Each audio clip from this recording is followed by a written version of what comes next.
Bonjour à tous et bienvenue à l'atelier de l'IFSI Foch. Aujourd'hui, une émission un peu particulière où je vais vous présenter la capsule pédagogique dans laquelle je me trouve et son intérêt à la fois pour les étudiants et pour les professionnels. En avril 2015, lorsque nous avons commencé à préparer les évaluations du semestre 2 sur l'acte technique préparation d'injectables, nous avons constaté que les étudiants étaient extrêmement stressés par cette évaluation, qu'ils étaient en demande d'ateliers supplémentaires, d'autant plus que certains n'avaient jamais fait cet acte en stage à l'hôpital.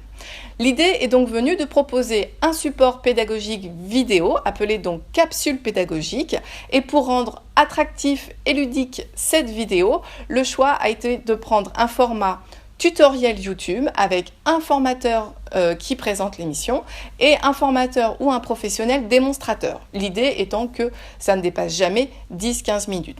Ce choix a également été fait pour l'attrait des étudiants sur les nouvelles technologies et les réseaux sociaux. C'est comme ça qu'en mai 2015, nous avons tourné notre première vidéo.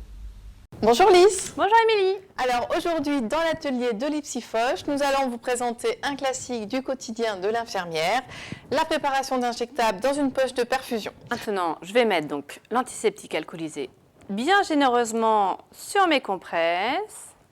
Voilà. Et tout de suite, je mets l'antiseptique donc sur l'embout. Je vais connecter ma tubulure. Voilà. Sur le médicament. Combien de temps de pause, Lys, l'antiseptique? 30 secondes. 30 secondes. Les capsules pédagogiques doivent permettre aux étudiants de voir à l'infini un geste technique, de pouvoir faire des pauses et de visualiser ce qui est exactement attendu à l'évaluation ou en service. Cet outil pédagogique s'inscrit dans une dynamique d'apprentissage inversé et est en lien avec les TIS.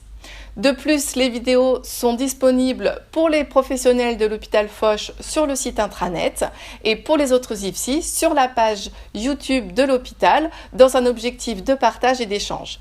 C'est comme ça que la deuxième vidéo sur la pose d'une aiguille de Huber sur chambre implantable a été faite via l'équipe opérationnelle d'hygiène en lien avec le protocole de l'hôpital Foch et donc elle permet une ouverture à la fois pour les étudiants et à la fois pour les professionnels. Bonjour Pauline. Bonjour Émilie. Alors aujourd'hui dans l'atelier de l'IFSI Foch, un soin qui requiert de l'organisation pour suivre les différentes étapes et pour rester en stérilité, c'est la pose d'une aiguille de Huber dans une chambre implantable. Il y a de nombreux chats effectués lors de ce soin. Pour vous en rappeler, c'est chat, gant, gant, chat. Donc à chaque fois que vous allez enlever des gants, vous allez refaire un chat. Et à chaque fois que vous allez mettre des gants, vous faites un chat. Dans le set, il y a des pansements adhésifs qui vont permettre de fixer, du sérum physiologique, une compresse, des seringues et bien sûr l'aiguille de Huber. Donc pour purger, on va prendre les 20 ml de sérum physiologique. Pourquoi prenons une seringue de 20 ml? Alors une seringue de 20 ml, important, parce qu'il peut y avoir, quand on va mettre dans la chambre, une surpression. Le matériel peut se désadapter ou s'abîmer. Pour nous formateurs, ces vidéos permettent déjà de susciter de l'intérêt pour la mise en œuvre des bonnes pratiques. Ça nous permet d'autonomiser les étudiants dans leurs apprentissages et ça nous permet également d'individualiser et de diversifier les approches pédagogiques parce que, bien entendu, ces supports vidéo ne sont pas nos seuls outils. Par exemple, si je prends l'utilisation d'un pouce-seringue électrique, les étudiants ont d'abord un cours magistral, ensuite ils sont invités à regarder chez eux la vidéo qui a été faite et dans un troisième temps, pendant l'atelier, on débriefe la vidéo, on répond à leurs questions et ils peuvent mettre en pratique l'acte technique.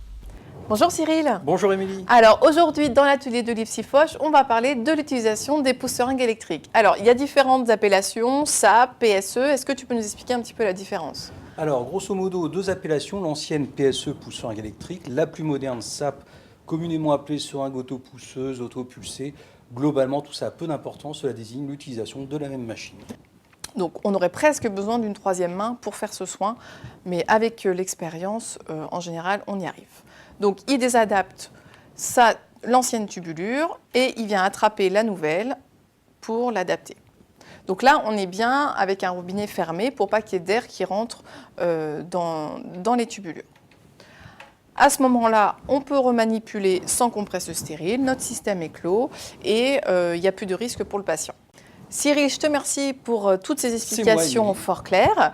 Et bien sûr, yes, Yes, we we care. En première année, pour la préparation de perfusion, plutôt que d'apprendre en stage où on est débutant, où on est un petit peu anxieux, là on a tranquillement le temps, chez soi, de préparer tout ça. Ce que je trouve bien, c'est que quand on est en stage, on a des protocoles qui sont écrits. Et des fois, c'est difficile de pouvoir s'appuyer dessus. Alors que quand on a des protocoles visuels avec la manière dont l'infirmière prend la seringue, ou elle va injecter, ou voilà, faire les soins, et ben, ça nous aide à se caler dessus et garder aussi, nous, notre propre vision, mais de pouvoir faire le soin plus facilement et de se remettre l'organisation du soin à la suite, quoi. Ça m'aide énormément parce que ça m'apporte une mise en pratique supplémentaire en dehors des stages. Et c'est vrai que, bon, en ce qui me concerne, c'est particulier parce que j'ai intégré l'IFSI en cours de formation. J'étais pas là en première année. Et c'est vrai que j'ai découvert les capsules pédagogiques dans cette école. Et moi, ça m'aide beaucoup parce qu'il y a la préparation avec les TD avant. Et c'est vrai que ça me permet vraiment d'avoir un peu plus confiance en moi lors de la mise en pratique. J'espère que cette émission vous a plu, qu'elle vous a donné envie d'échanger avec nous sur les innovations pédagogiques. Je vous retrouve très prochainement dans une émission sur la transfusion, le PICC Line et d'autres actes infirmiers. À bientôt!